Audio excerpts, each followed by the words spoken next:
무리 짓는 본능의 오류. 부자가 부자인 이유는 외로운 늑대처럼 홀로 다니기 때문이고, 빈자가 가난한 이유는 무리지어 다니는 양떼이기 때문입니다.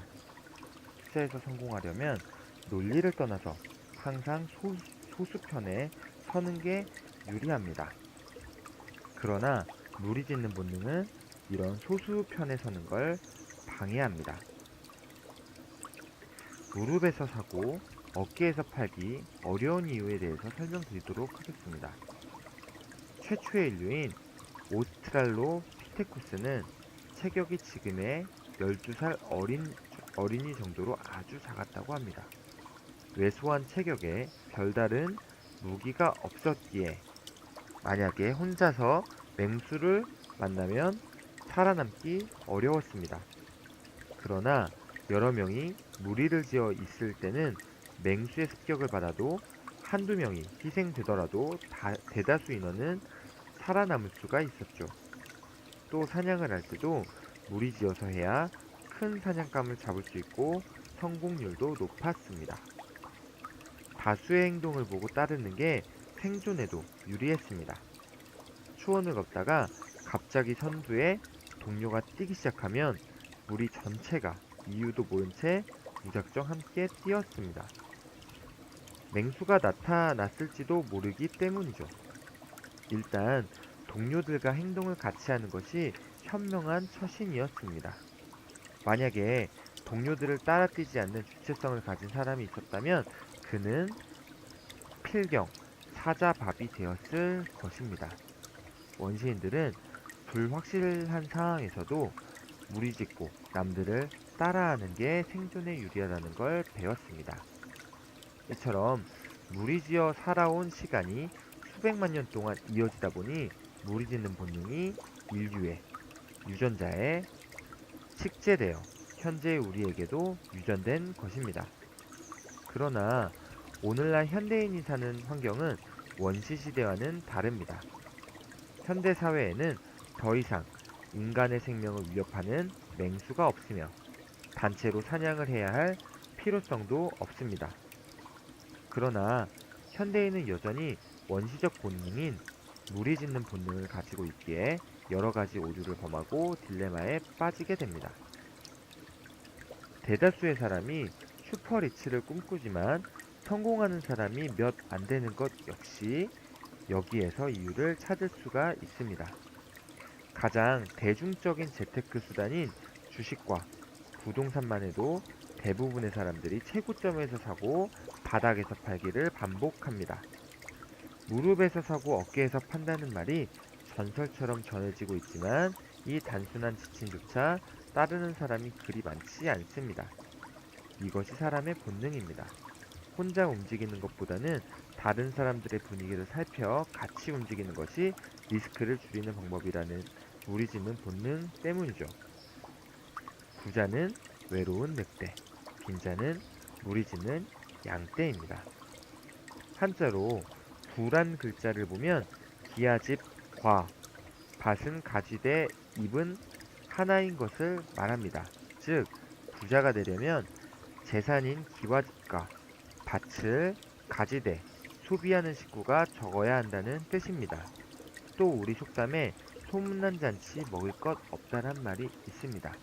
이 말은 외관상 그럴듯하게 사실은 그렇듯한데 사실은 텅 비었다는 걸 말하는 것이 아닙니다.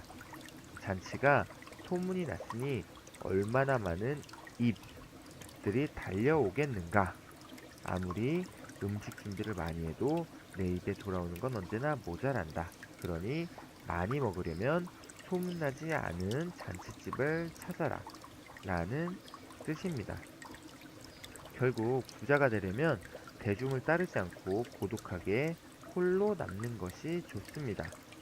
그러나 인간의 본능 중에는 무리지는 본능이 있고 그래서 우리는 대부분 재테크에서 실패하게 됩니다. 인간의 무리짓는 본능이 얼마나 강한지를 알려주는 실험을 하나 살펴보도록 하겠습니다. 사람이 많이 지나다니는 길거리에서 실험을 했습니다. 바람잡이가 길을 가다가 하늘을 쳐다봅니다. 그러면 다른 사람도 덩달아 하늘을 쳐다보고요. 5명의 바람잡이가 하늘을 쳐다보면 19%가 동조를 하고 5명이 하늘을 쳐다보면 40%가 동조한다고 합니다. 바람잡이가 많으면 많을수록 그들의 행동에 분명한 이유가 있다고 사람들은 생각을 합니다. 다수가 행동하면 그들이 옳을 것이라고 판단하는 것이죠.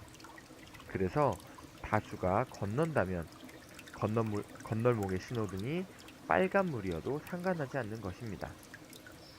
한 심리학자가 끈의 길이를 비교 판단하는 간단한 실험을 했습니다.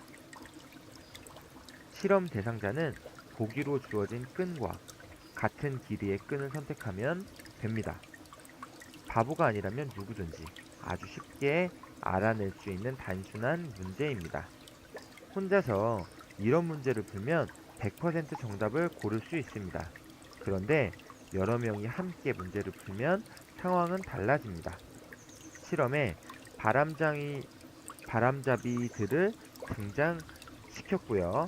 바람잡이들이 가끔 일부러 엉뚱한 끈을 선택하자 실험 대상자는 여기에 영향을 받아서 간단한 답을 틀렸다고 합니다. 무려 33%나 틀린 답을 했다고 하니 정말 믿기가 어렵겠지만 사실입니다. 이처럼 투자에서 성공하려면 논리를 떠나서 항상 소수편에 서는 게 유리합니다. 그러나 무리지는 본능은 소수편에 서는 걸 방해합니다. 그래서 대부분의 사람은 투자에 실패를 하고 많은 사람들이 투자에 실패하는 건 어찌 보면 당연한 일이라고 생각합니다. 월스트리트의 살아있는 전설로 불리는 존 템플턴은 주식 투자에서 성공하려면 대중을 따르지 말라고 충고를 했는데요. 오히려 대중과 반대로 하는 게 유리하다는 것입니다. 그런데 왜 우리는 그렇게 하지 못하는 것일까요?